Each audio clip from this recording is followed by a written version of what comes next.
director of Velvet Buzzsaw. He is also the Oscar-nominated screenwriter of Nightcrawler, Dan Gilroy.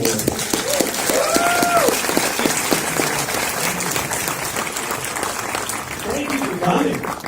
You can get it for free in like 2 hours. You're all crazy. It's so loud It's because at home on your big screen TV. the movie just premiered at Sundance. Yes, Sunday night. Yeah. And then you have your LA premiere on Monday, and it's, what's today, Thursday? Today's, Thursday, wow. So this is your third movie that you directed from your own screenplay after Nightcrawler and Roman J. Israel Esquire. Right. So what was the inspiration behind this? Where did you get the idea to come up with something as bananas as what we just saw? Bananas. NPR called it pleasantly banana pants. That's where you can put that on my tombstone, and I'd be so happy. What a great episode. I love thrillers. I love horror movies. I never came up with an idea for one. I was a couple years ago. I was in a contemporary art museum near closing. I was like the only person there. It's like all this weird, freaky art. I'm down in a basement in a video exhibit, and like rats are running around. There's endless chairs. And I thought, man, this would be a great world for a horror movie or a thriller. And that sort of started it. That was the initial part of it. What is it about the world of art with the art snobs and the bourgeois, that makes it so different from other forms of art like film or music, that what makes these people so snobby? Ungodly amounts of money. Staggering sums of money create really cool characters. And it's funny, I think we all know enough about the contemporary art world to know that there's just almost drug cartel amounts of money pouring through it. And it turns people into sort of odd caricatures. And the more I looked into it, the more intrigued I got. And honestly, contemporary art, as many of us know, was originally started to provoke and challenge. It was supposed to be sort of something that was outside the mainstream. It's been utterly co-opted by big business and billionaires, and it's a world that's sort of like off its axis. Yeah, sure. In addition to all the stratification of big wealth in the world, I think the statistic I saw on ArtNet one time was that 25 artists account for more than half of all art sales, and we're talking about I think like $10 or $20 billion. So it's a very stratified, weird world. It's a strange world considering that it was begun for. It's supposed to be a democratization process of bringing people in all voices. That seems to have been lost. It's interesting. I didn't want to make it sound that serious, though. That's why I tried to make it funny. This movie is like when I was watching it for the first time, I was thinking of a couple movies that sort of the tone inflicted, but the one that really struck me the most, especially during the funeral, because it sort of looked like you shot it in the same place, The Player. Well, The Player is a seminal film for this movie because when I was starting to plot it, I'm such an enormous Robert Altman fan. And what Robert Altman always did, not always did, but often did, is he took these great ensemble casts and he managed to tell this story where characters were pinballing into each other and the story kept going on. And I thought that's a really cool device that I would like to try. So The Player is done that. We shot the funeral scene in Hollywood Forever. Sure. I don't know if that's where Robert... I've never been to Hollywood Forever. Yeah. Hollywood Forever is in Hollywood. You probably most of you been there. It's sort of like before Forest Lawn. It's like all the stars from the 20s and the 30s and the 40s are over at Hollywood Forever. And then the other people who died from like 50 on seem to be over at Forest Lawn. Hollywood Forever, you can go and visit it. It's an amazing place to walk around. It's like really just sort of like you would never expect it to be where it is. Like it's like all Santa Monica Boulevard. It's the middle of Hollywood. Yeah. It's beautiful. And there's a lake and there's all these incredible... And they have the Synestia screening series there. Have you ever been to those? Those are a lot of fun. Yeah. But The Player actually was shot there. In fact, that same angle, with the little lake behind the people sitting in the chairs, it was like right now. Well, if I took that from Robert Altman, I'm proud. Yeah. Because I would take a lot of things from Robert Altman. He was just an amazing filmmaker to me. But he's a real renegade. But also, the other one I thought about was American Psycho. American Psycho tonally is the closest to this film. And I went back and really watched. So this is a mixed genre film. I had no idea how freaking hard mixed genre is. I thought, it was going to be like mixed thrills and humor. How hard could that be? It's such a bitch. I mean, particularly in post-production. I kept going back to American Psycho. It's so effortless. I love American Psycho. You watch it, it's like they do it effortlessly. Yeah. And actually, our opening credit sequence with the animation, that came sort of late in our post-production process because I kept going back and there's this opening credit sequence in American Psycho where it's this beautiful stylized thing where knives are coming down, you realize they're chopping food, and you realize that they set the tone that it's okay to laugh. And it was really important for us to set the table with that opening credit sequence to let you know, like, it's a kind of a slow movie. It takes 10 minutes of a lot of dense art stuff. Don't worry, there's deaths out there somewhere. It's like, because some of the earlier audiences were like 20 minutes in, they're like, what? Do they know what kind of movie they're making? Do they have any idea? And I think it's very dangerous when the audience starts to doubt the filmmakers know what they're doing. And American Psycho, I can't speak highly enough of what they did in that movie. But if you haven't seen it, it's just so good. Wow, Christian Bale, he's amazing in that film. Yeah. This film, I remember when we were doing a Q&A for Roman J. Israel Esquire, we were talking about shooting in L.A. This is after Nightcrawler, which was a sort of satire of neo-noir. Definitely, and about nightly news and tabloid journalism and all that. And I was asking you during Roman J. Israel about filming in L.A. And you said, wait, I remember you said, wait till you see my next movie. And that was this.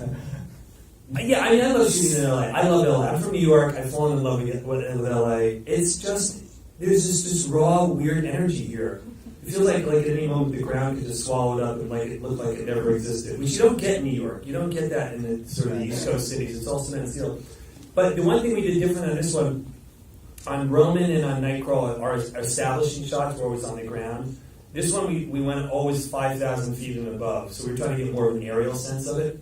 I think we could have shown more of LA from an aerial perspective, but we didn't need to. But I'm writing another film right now that I hope to direct in LA. I just think there's an endless number of stories in LA. It's what's not here from a story standpoint that doesn't project out to the rest of the world.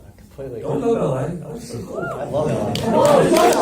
Let's all sing I love LA. I love LA. I'm not from here either, but I've been here 28 years. And none of us are from here. Somewhere else. People,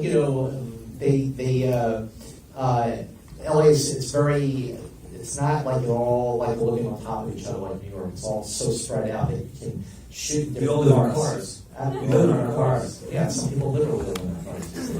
But I want to ask about working with obviously Jake again, obviously Rene, who you were married to, and just how much fun they had playing such wild characters. Well, it's interesting. Nightcrawler was a very tense set. It was tense. Jake had lost 30 pounds and was ready to eat anything that crossed his path. We didn't have enough time. It was really tense and sort of like scary to go to the set every night.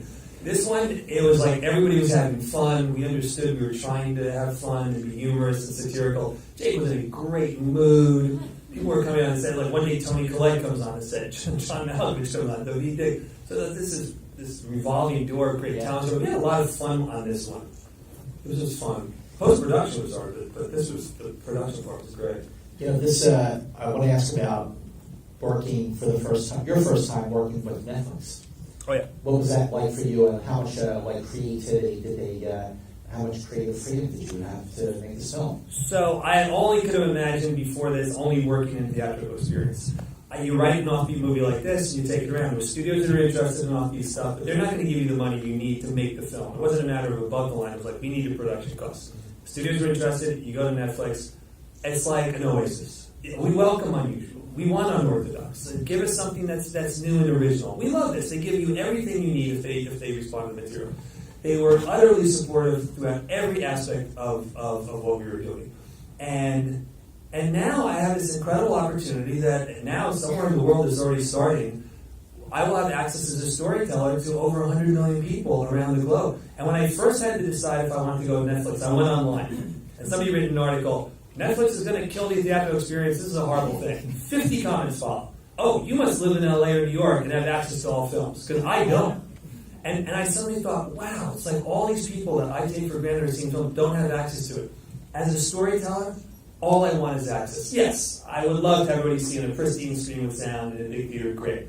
But if it comes down to two people in front of a flat screen on a Friday or Saturday night and they want to stop and go to the bathroom, God bless. I mean, it's like, that's what I do. If you want to go to MedMen or something in between, that's fine too. And you can't do that here. You guys couldn't get up and go to MedMen. But you know what? I feel like, with Netflix especially, there's so much more of an opportunity to see movies that you really don't get if you live outside of LA, New York, or even Chicago. And it's right there. It's all there. I mean, there's so much content, and they're taking a lot of chances that some like the actual studios don't do. Look at Roma. I mean, Roma's a great example. I mean, My favorite film of the year. Yeah, I mean, Roma's fantastic. And it's right? Roma's awesome. Beautiful film. And if you've never seen it, it's on Netflix. Yeah. Just go and watch it after this. But also, I want to open up to the audience and you have questions. But before I do, real fast, I want to ask. So, you're making this film, right, and you have your inspirations for making this. It's a satirical thriller set in the art world. But what's sort of like the takeaway that you want people to have about commercial art? Look, it's a satirical thriller. There's humor in it. There's some really serious ideas in here for me. And I'm really trying to explore the relationship between art and commerce in today's world. And it's a very rocky relationship. You can't judge the quality of a work by the number of views or how much it sold as Sotheby's or what it made on its first weekend. Success in no way diminishes the work, but it in no way defines the work. There's a scene at the end of this movie where John Malkovich is drawing in the sand. And I'll tell you where that comes from. I was working on Superman Lives, the biggest debacle of all time. So bad they made a documentary about it. In essence, they pulled the plug after 2 years, 8 days before shooting on the Tim Burton movie. Wrote off $30 million. I was a writer. God help me at that moment. I'd been working for a year. So hard. And here's hope. And I got in my car, and I drove down to Santa Monica Beach, and I just was staring at the ocean going, what the hell just happened? And it came to me, I thought, I could have written all of these words in the sand and had the waves wash them away, and that's the relevance of what I just went through. And it was kind of eye-opening. And then I started to think, that's okay. Because as I was working on this, I was growing, I was working, I was honing something that was important to me. And I decided then and there that I was going to do work that was relevant to me. I was always before that saying I had to work for other people and satisfy other people. But at a certain point, there's so much disappointment in this business. Being a sculptor, being a musician, it doesn't matter. It's going to be out there. At a certain point, you're going to have to resolve to yourself, I'm investing my soul and my spirit in whatever I'm doing creative, and that has its own relevance. And yes, it's good to have work that sells and pays the rent. But we now live in a world where it's like, art is like, of all sorts, music, sculpture, it's like, it's a commodity. It's what did it sell for? How many views? You know what?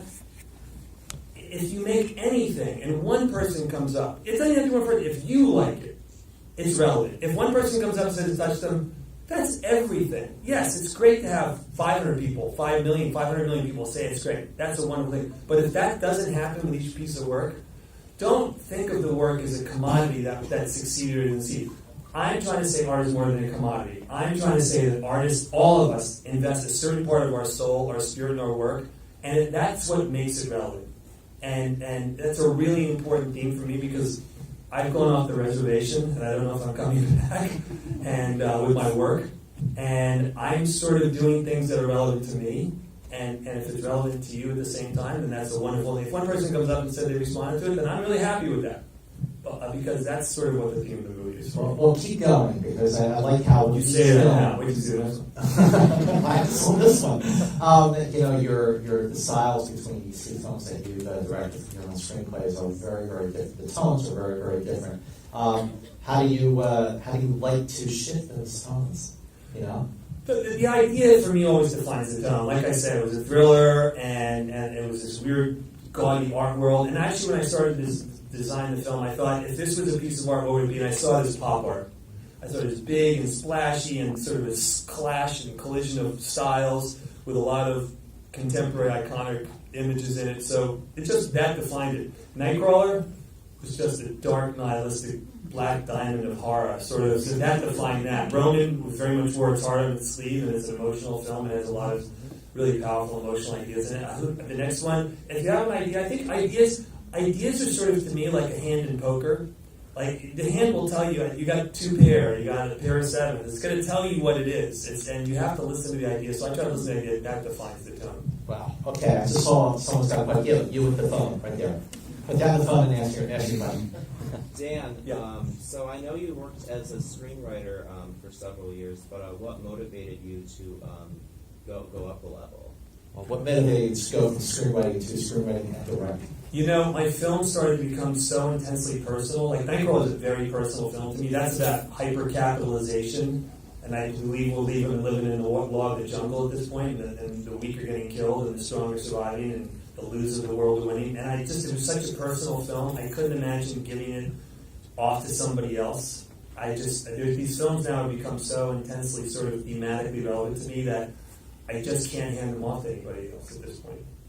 You have a question. In fact, since you're in the front row.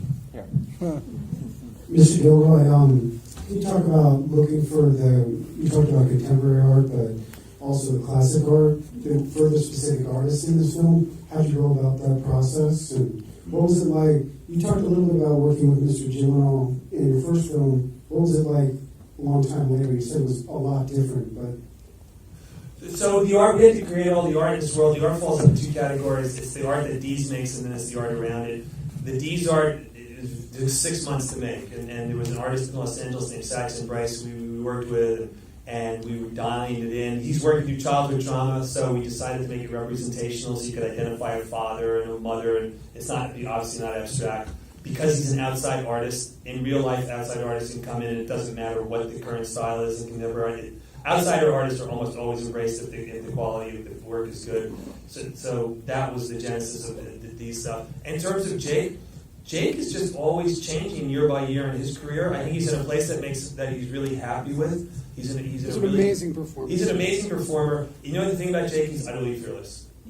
I'm a gambler from day one, and it takes a lot to shape me. But Jake will come up with ideas that you just go, I can't believe you're willing to try this, but let's do it. Like what? The haircut.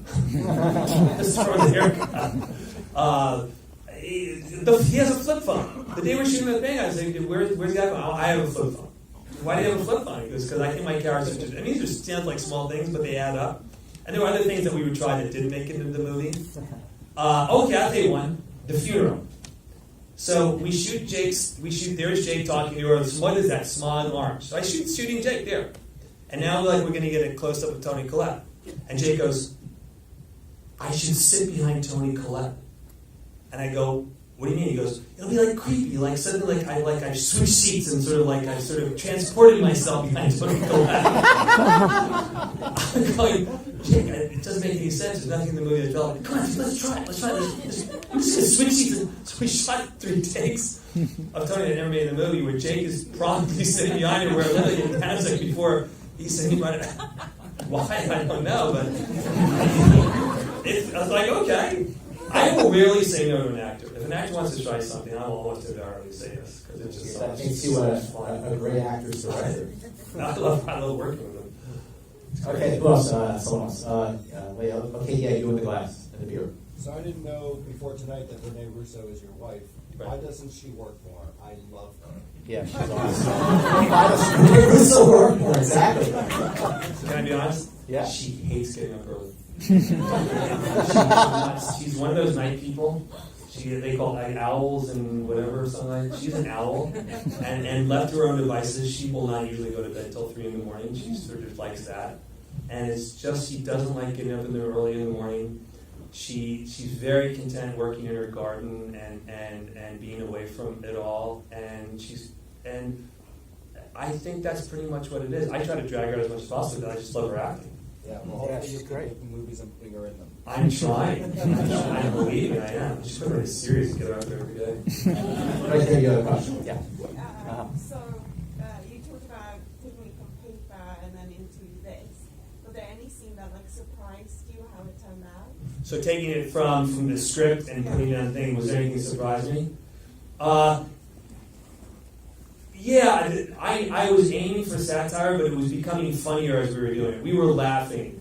I'll tell you what seemed really surprising me was when Jake comes in and finds David Diggs with Josephina. And that was all David. David decided to take his shirt off, and then he goes behind the counter, and then we rehearse it, and he's arguing with Josephina like, I thought we were breaking up. And David Diggs picked up that pepper thing and twisted it, and we were rehearsing, we all burst out laughing, and suddenly I go, David, that's going to make the scene. They're like, ooh, when you twist it. That was funny. That was a good day. Wait, someone over here? Okay. Yeah, you in the glass, along here. Yeah. I was curious about how you found how much actual art world ride-along spying stuff you did. Did you immerse yourself at all to get the voice and the tone of the people and the world? Yeah, so the research on the art world, I researched very heavily. Research actually informs the script almost all the time. For me, Nightcrawler, so much of the script came from the research. So much of Roman came from research. So much of this came from the research. I felt very good about our research. We had 3 technical advisors. If you haven't seen it, there's a documentary on HBO called The Price of Everything, in which they spend a year, and they really interview all the titans of the contemporary world. Everything we're talking about in this movie is literally the exact same thing they're talking about. The whatever horror is going on here in economics and shenanigans, it's all open. They're all talking about it. They all know there's a problem. They all sort of don't know what to do about it. Are we in a bubble? How these prices keep going up? They're all, so that's it. I heavily researched. But did you meet with any of them and interview them or anything? I did interview a number of gallery owners. I was taken on tours of galleries with people. The truth is, online, there's so many interviews with people, artists and galleries. You can get almost everything online with research, I think. And I come from the time before the internet. We used to really have to do all that stuff. If you're writing something and you really desire to look around, you can find almost anything when it comes to research. There's blogs about everything. Nightcrawler, I found a blog about people who nightcrawl. And it was that was a gold mine when I found that. It was just here's all these nightcrawlers trash-talking each other with all this jargon and lingo. I was like, You're in. yeah. Got time for one more question right here in the blue shirt. What is it like working with Billy Magnuson? Is he easy to direct? Okay, Billy Magnuson plays Bryson. So I wrote Bryson. And Bryson is just this boorish oaf of a sort of creeper dude, and he's just and a lot of actors would come in, and you see, and they want to find more. They want to be a little bit cooler. They want to be a little bit hipper. Billy came in and just absolutely went with it.